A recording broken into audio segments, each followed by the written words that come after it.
बिस्मिल्लाहिर्रहमानिर्रहीम। अस्सलाम वालेकुम स्टूडेंट्स। तो हम सीख रहे हैं क्लास 6 साइंस, इसके चैप्टर नंबर 3 हम सीख रहे थे। तो आज की इस वीडियो में हम question number B short questions को हम अच्छी तरह से सीखने की समझने की कोशिश करेंगे। तो बाकी वीडियोस आपको लिंक डिस्क्रिप्शन में गिवन होंगे, आप वहां क्लिक करके वो भी देख सकते हैं। तो वीडियो शुरू करने से पहले आपसे एक रिक्वेस्ट है कि हमारे चैनल को सब्सक्राइब कीजिएगा। अगर वीडियो पसंद आए तो लाइक ज़रूर कर दीजिएगा, इससे मेरी हौसला अफजाई होगी और बाकी वीडियोस भी आपको जल्द मिलते रहेंगे। तो शुरू करते हैं। आपके पास शॉर्ट क्वेश्चन गिवन है। Question number 1, differentiate between food and nutrients. तो फूड और न्यूट्रिएंट में क्या डिफरेंट है वो आपने लिखना है, ठीक। तो फूड का मतलब क्या होते हैं? वो तमाम चीज़ें जो हम खाते हैं और पीते हैं। क्यों खाते हैं, क्यों पीते हैं? ताकि हमारे बॉडी को एनर्जी मिल सके, यही है ना। तो इन तमाम चीज़ों को जो हम यूज़ करते हैं उसे फूड कहा जाता है। लेकिन इन फूड्स के अंदर ना बहुत से जो कंपोनेंट्स है जो कि हमारे ग्रोथ के लिए, हमारे मेटाबॉलिज्म के लिए ज़रूरी होती है, तो उन तमाम चीज़ों को न्यूट्रिएंट्स कहा जाता है जो कि इसी फूड में ही शामिल होते हैं। तो उन तमाम चीज़ों को क्या कहा जाता है? न्यूट्रिएंट्स कहा जाता है। समझ गए? तो आपने इसमें क्या लिखना है? वो तमाम चीज़ें जो हम खाते हैं, पीते हैं एनर्जी हासिल करने के लिए, उसे फूड कहा जाता है। और न्यूट्रिएंट्स वो तमाम कंपोनेंट्स जो आपके ग्रोथ और मेटाबॉलिज्म के लिए ज़रूरी होती है, उन तमाम चीज़ों को न्यूट्रिएंट्स कहा जाता है, ठीक। तो ये आपने लिखना है, लिखते हैं। तो सवाल था आपके पास, differentiate between food and nutrients, ठीक। तो आंसर में आप लिखेंगे फूड इज द स्टफ या things that we eat and drink. जो हम ईट खाते हैं एंड ड्रिंक पीते हैं फॉर एनर्जी, एनर्जी हासिल करने के लिए, एंड टू स्टे अलाइव और जिंदा रहने के लिए, and nutrients are components of food. अब ये जो न्यूट्रिएंट्स है ना, वो क्या है? इसी का एक पार्ट है, एक हिस्सा है, ठीक। जो फूड का ही एक हिस्सा है जो हमारी बॉडी के लिए ज़रूरी होते हैं of food, that are required for normal growth के लिए ज़रूरी होती है ये चीज़, कंपोनेंट्स, ये जो न्यूट्रिएंट्स है वो।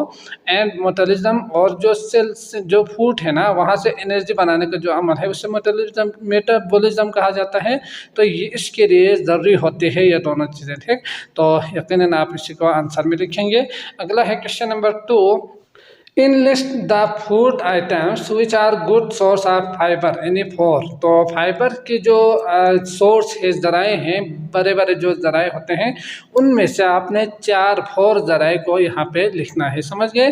4 जो सोर्सेस है उसको लिखना है। तो देखते हैं कौन कौन से सोर्सेस हैं, फिर इसके बाद आंसर लिखेंगे। तो फाइबर्स जो सोर्सेस है, रिच सोर्सेस ऑफ फाइबर्स, उसमें यहाँ पे लिखा हुआ तो नज़र नहीं आ रहा है, लेकिन यहाँ पे पिक्चर की शक्ल में आपको नज़र आ रहे हैं कि इसमें कौन कौन से मेन सोर्सेस है फाइबर्स के, वो आपको यहाँ पे गिवन है। इनमें से आपने 4 लिखना है। तो आप देख सकते हैं यहाँ पे वेजिटेबल्स में जो गोभी वगैरह है, प्याज है, चिल्ली वगैरह, आपको यहाँ बादाम दिया हुआ है, माल्टा दिया हुआ है। तो वेजिटेबल्स भी है, फ्रूट भी है, और इसमें जो ड्राई फ्रूट है ना वो भी दिया हुआ है। तो इनमें से आपने 4 अहम वो आपने लिखना है, ठीक। जिसे आप याद रख सकते हो वही लिखिएगा, ज़रूरी नहीं कि जो मैं 4 लिख रहा हूँ वो आप भी लिखें। तो इनमें से आपने 4 लिखना है। समझ गए? तो लिखते हैं इसी में से 4। तो सवाल है आपके पास, in list the food items which are good source of fibres. तो आपने इन लिस्ट कर देना है फूड आइटम्स, किसी भी 4 फूड आइटम्स को, any 4 which are good source, जो बेहतरीन ज़राए हैं आप फाइबर्स के लिए, बेहतरीन जो ज़राए हैं उनमें से 4 आपने फूड आइटम्स का नाम लिखना था। लिखेंगे सोर्स ऑफ फाइबर्स लिखने के बाद आप ऑरेंज, ब्रोकली, पोटैटोस, आलमंड ये आप लिख सकते हैं, ठीक। ऑरेंज संतरा, ब्रोकली गोभी, पोटैटोस आलू, और आलमंड बादाम वगैरह। तो चिल्ली भी आप लिख सकते हैं। बाकी जो चीज़ें हैं वो उनमें से भी 4 आप लिख सकते हैं। समझ गए? अगला है question number 3, name any 2 disease. तो आपने 2 डिजीज बीमारियों के नाम लिखना है। Caused by the deficiency of vitamin A, vitamin A की कमी की वजह से जो बीमारियां आपकी बॉडी के अंदर फैलते हैं, वो ये बीमारियों का सबब बनते हैं, उसको आपने लिखना है एक बीमारी का नाम। एंड कैल्शियम, और कैल्शियम की कमी की वजह से जो बीमारियां फैलते हैं, सबब बनते हैं, इनमें से आपने एक बीमारी का नाम लिखना है, ठीक। तो देखते हैं बुक में क्या गिवन है, फिर इसके बाद आंसर भी लिखेंगे। तो अगर आप यहाँ पे देखेंगे तो न्यूट्रिएंट्स, विटामिन्स और मिनरल्स गिवन है। तो डिफिशिएंसी ऑफ डिजीज में आप देख सकते हैं लॉस ऑफ विजन और पुअर विजन्स, ये विटामिन ए की अगर कमी होना तो फिर इसकी वजह से ये हो सकती है। इसके बाद कैल्शियम गिवन था, तो इसका जो बीमारी है पुअर स्केलेटन ग्रोथ, ऑस्टियोपोरोसिस, इसके बाद bones and teeth become weak. ठीक, तो इसमें से आप यहाँ से bones and teeth become weak ये लिख सकते हैं। ठीक, इसमें ये लिखेंगे और इसमें ये, तो यही आपका आंसर होंगे। तो लिखते हैं। तो सवाल है आपके पास, name any two disease caused by the deficiency of vitamin A and calcium. तो डिफिशियंसी ऑफ विटामिन ए में आप लिखेंगे लॉस ऑफ विजन, आपकी बसारत जो है ना, आपकी नज़र उसमें कमी हो सकती है, मतलब कम नज़र आएंगे। और पुअर विजन, या वो ख़राब भी हो सकती है आपकी नज़र। तो आपने क्या करना है, अगर विटामिन ए की कमी हो तो इसके जो सोर्सेस है उसका बहुत ज़्यादा यूज़ करना है। इसके बाद है आपके पास bones and teeth become weaks. तो कैल्शियम की अगर कमी हो तो यकीनन हड्डियाँ और जो दांतें हैं ना वो कमज़ोर हो सकती हैं। ठीक, तो आपने ये लिखना है बिकम वीक्स, यकीनन कमज़ोर ही होंगे। इसके बाद अगला है question number 4, what type of food should we eat less. तो हमें कौन सी जो खुराक है उसको कम इस्तेमाल करना चाहिए, कम खाना चाहिए। ठीक, तो यकीनन जो हमने एमसीक्यूज में सीखा था, जो जंक फूड है या वो तमाम फूड जिसमें ऑयल वगैरह बहुत ज़्यादा यूज़ किया हुआ हो, तो आपने उसको कम इस्तेमाल करना है। ठीक, तो इसी को ही लिखना है। लिखते हैं question number 4, what type of food should we eat less. तो हम इसके आंसर में लिखेंगे we should eat less food करके 2 आप लिखिएगा, काफ़ी होंगे। जंक फूड जिसमें सैंडविच, चिप्स वगैरह, बर्गर वगैरह, तो जितनी भी ऑयल वाली चीज़ें हैं ना, फैट एंड ऑयल वाले, वो सारी चीज़ें इसी में आते हैं जंक फूड में। तो food containing too much fat and oil भी आप लिख सकते हैं इसमें। ठीक, तो ये हो गया आपके पास वो तमाम खाने जो आपको यूज़ नहीं करना चाहिए। तो अगला है question number 5, is an apple a healthy choice for snack. तो क्या एप्पल हेल्थी चॉइस है? तो यकीनन है, क्यों नहीं है, क्योंकि एप्पल आपकी ज़िंदगी का में ना एक बेहतरीन रोल अदा कर सकते हैं आपके बॉडी के लिए। क्योंकि एक मुहावरा भी है कि एप्पल ज़्यादा इस्तेमाल करेंगे तो डॉक्टर से दूर रहेंगे, मतलब आपको डॉक्टर के पास जाने की ज़रूरत नहीं होगी। ठीक, तो ये आप देख सकते हैं एप्पल हेल्थी चॉइस है आपकी बॉडी के लिए। और यकीनन जितने भी हमने यहाँ पे सीखा है ना न्यूट्रिएंट्स में, तो इन सब में तकरीबन अक्सर जो न्यूट्रिएंट्स है उसमें ये एप्पल्स से ही, एप्पल्स एक ज़रिया है। जैसे कि हमने अभी सीखा कि जो फाइबर्स है वो उसके लिए भी एक बेहतरीन सोर्स है। इसी तरह विटामिन्स, मिनरल्स वगैरह के लिए भी एक बेहतरीन सोर्स है। तो आपने इसको ही यस करके बाकी आप अपने हिसाब से जस्टिफाई कर सकते हैं। मैं यहाँ पे 1-2 सेंटेंस स्टेटमेंट लिख रहा हूँ, उसको भी आप लिख सकते हैं। ठीक, question number 5, is an apple a healthy choice for snack. तो जस्टिफाई योर आंसर यही था ना, तो हेल्थी चॉइस है, नाश्ते में आप इससे इस्तेमाल कर सकते हैं। तो जी बिल्कुल, apple a healthy choice for snack करके यहाँ पे लिखेंगे। क्यों है जस्टिफाई योर आंसर के लिए आप Apple is the best source of fibres हमने सीखा था। इसके बाद आप कुछ और भी लिखिएगा, विटामिन टीसी करके। ठीक, तो ये सोर्स है, बेहतरीन सोर्स। ए फेमस प्रोवर्ब जो रिजर्व मसल है एप्पल के बारे में, वो भी आप यहाँ पे लिख सकते हैं अपनी जस्टिफाई योर आंसर में। तो एन एप्पल ए डे, एक दिन में अगर आप एक एप्पल खाएंगे, कीप्स द डॉक्टर अवे, तो डॉक्टर को अवे होंगे, मतलब डॉक्टर के पास जाने की ज़रूरत नहीं होगी। ठीक, तो ये होते नहीं है। अगर आप रोज़ाना एक एप्पल खाएंगे तो इसका मतलब ये नहीं कि आपको डॉक्टर के पास जाने की ज़रूरत नहीं होगी। ये एक बहुत बड़ा फेमस जो ज़र्बुल मसल है, समझ गए। तो आपने इसको भी लिखना है, मतलब यकीनन ये एप्पल आपकी सेहत के लिए एक बेहतरीन सोर्स होंगे, समझ गए।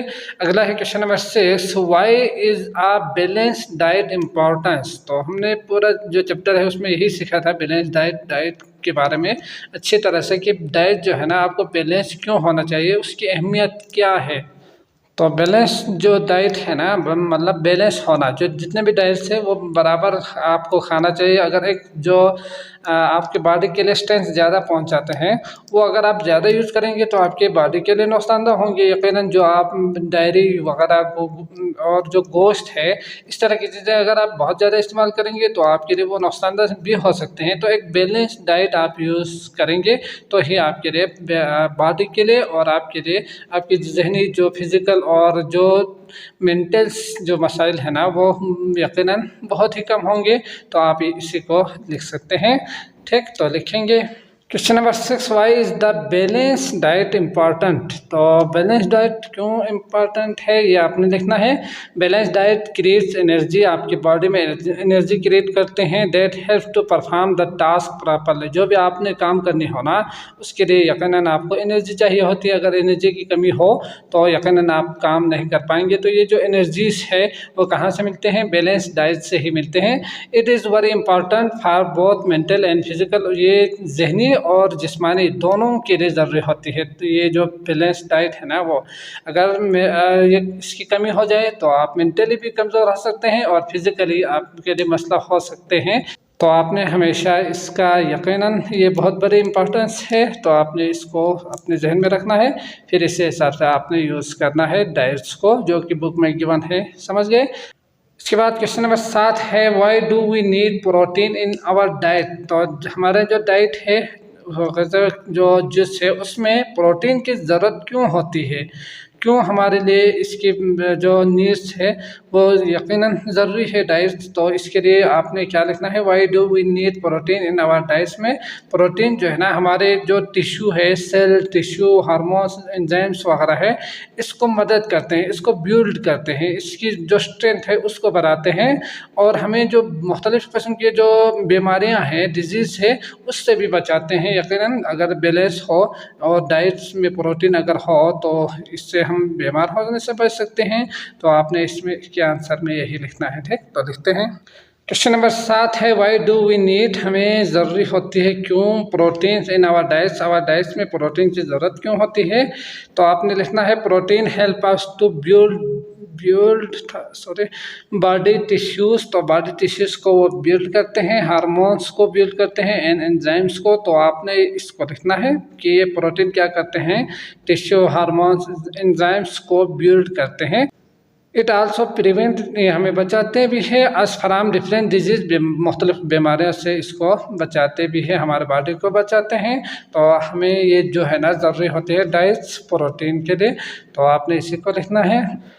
तो इस वीडियो में बस इतना ही। अगर वीडियो पसंद आए हैं तो लाइक कमेंट ज़रूर कीजिएगा, अपने दोस्तों के साथ इसको शेयर भी कीजिएगा।